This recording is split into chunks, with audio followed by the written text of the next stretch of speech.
Shalom Aleichem in the Or Man Yovi Ezri.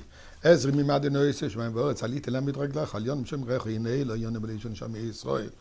Adonai shem recha Adonai tzil chayat minecha yoy mamash shem shlo yakek v'yorei abalo lo Adonai yishmocha mikol roi yishmoch zavshecho Adonai yishmoch tzizro v'yachom yato v'yado ilom. Let us give some tzedakah.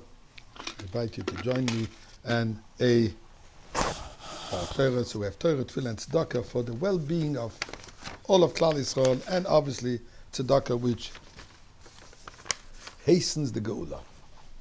That's 3 weeks now that we're learning the same parsha Achamois, at least in Chutz La'aretz. In Eretz Yisrael, they're already further. But we are still in parsha Achamois. So I'd like to spend a moment. Before Pesach, we spent a lot on Pesach and Yud Aleph Nisan and so on, but we didn't really have much time to focus on some teachings of the parsha Achamois. Achamois, meaning after the passing. What happened? By Daber Hashem and Moshe, God speaks to Moshe. Achamois, Shnei Bnei Aaron, after the passing of 2 sons of Aaron, Nadav and Avihu, B'karvasim Lifnei Hashem, when they came close to God. What happens over there? What is God telling him? All the laws of what he needs to do in the holiest of holiest. Goes into detail the service of the Kohen Gadol, the high priest. In that case, it was Aaron. The high priest who is Kadosh Lashem, separated, dedicated completely to godliness. And what he is doing in the Kodesh HaKadoshim, in the holiest of holiest places. When? On the holiest day of the year, on Yom Kippur. This is what we read in this parsha. It is very interesting. This parsha is also read on Yom Kippur. The reason is, obviously, because that's where we're discussing the services of Yom Kippur. But there's another part to this parsha. And then the continuation of the parsha, which is also read by Mincha and Yom Kippur, they're talking all about the relationships, intimate relationships, which are permitted, which are forbidden, which are called incestuous, which are called an abomination. How does this fit? And what does it have to do with the name? Acharei. After. What? Acharei Mois, after the passing.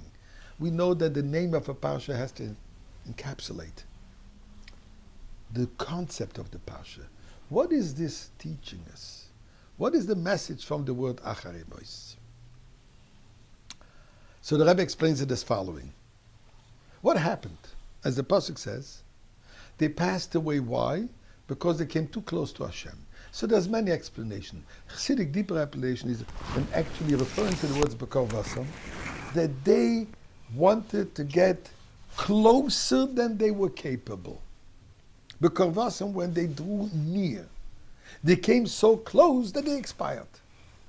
Just like a flame, when it gets close to a bigger flame, it is consumed by the bigger flame. So too they were consumed by God. And indeed, Moshe Rabbeinu says, B'kroi vaya kodesh. I thought that we are holy, we just realized that Nadav and Avihu are even holier. They reached a tremendous high plateau, higher level, I should say. Says the Torah, Acharei Mois, even when you reach such a high level of getting so close to God, there is always something to do. Your task isn't over. As long as we are alive, we have capability, thus responsibility, to keep on doing more. Strive for higher. Do better. Qualitatively, quantitatively, more mitzvahs, deeper understanding, more Torah, more Avos Yisrael, getting more people involved. Yesterday you got 2 people involved in putting out film. Today you get another one. And so on and so forth. Acharei Mois, even after you have reached Korvasam Lifnei Hashem, even after you come so close to God, says the Torah, your task isn't over. Your day isn't over. As it says. We are day laborers. What does it mean? Our labor is to make day, to bring light. And there is always room for more light. There's always possibility to do more. Now, how do we get this? How do we get to Kavasim Lifnei Hashem? Says the Torah, we want to develop our intimate relationship with God. The way to reach the highest level of intimacy with God is by being careful in our intimate relationships with our spouses. That it should be kosher, it should be proper, it should be the right way, it should be with kedusha, betara, with holiness. And there are certain relationships which are forbidden. Some are even called an abomination. So the way to reach that intimacy with God is by being proper down here in this world, in the most basic aspect of human life. And by doing this, we'll reach the ultimate intimacy, which is with Mashiach.